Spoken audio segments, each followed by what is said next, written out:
Hi friends, అందరికీ నమస్కారం. నేను మీ బాలు. ఈరోజు కొండాపూర్లో ఈ వర్క్ చేయడం జరిగింది. మోస్ట్లీ ఏంటంటే ఈ విండోస్ డోర్స్ అన్నీ ఖరాబ్ అయ్యాయి. అన్నీ చేంజ్ చేయించారు.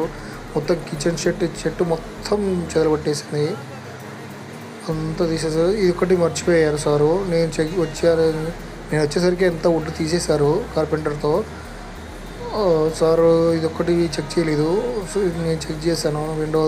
కిచెన్ విండో మొత్తం పోయింది సార్ అని చెప్పాను. ఇది కూడా మార్పించాలి సార్ అని చెప్పాను. మొత్తం అసలు ఏం లేదండి. ఇది అవతల విండోస్ అయితే అవి విండో డోర్స్ ఉంటాయి కదా, అవి కూడా ఊడిపోయి పడే స్టేజ్లో ఉన్నాయి. చెదలు అంతగా డ్యామేజ్ చేశాయి. మీకు కూడా ఇలా చెదలు మీకు తెలియదు చాలామందికి చెదలు ఎలా వస్తుంది ఏంటని. చెదలు అనేది తడి ఉంటే వచ్చేస్తుందండి. తడి ప్లస్ మీ ఇంట్లో కార్డ్బోర్డ్ బాక్సులు ఉన్నా కానీ చెదలు వస్తుంది. సో ఈ రెండు మీరు అబ్జర్వ్ చేస్తూ మీ ఇంట్లో ఉన్న కార్డ్ బాక్స్ తీసేస్తే ఈ చెదలు అనేది రాకుండా ఉంటుందండి. Thank you.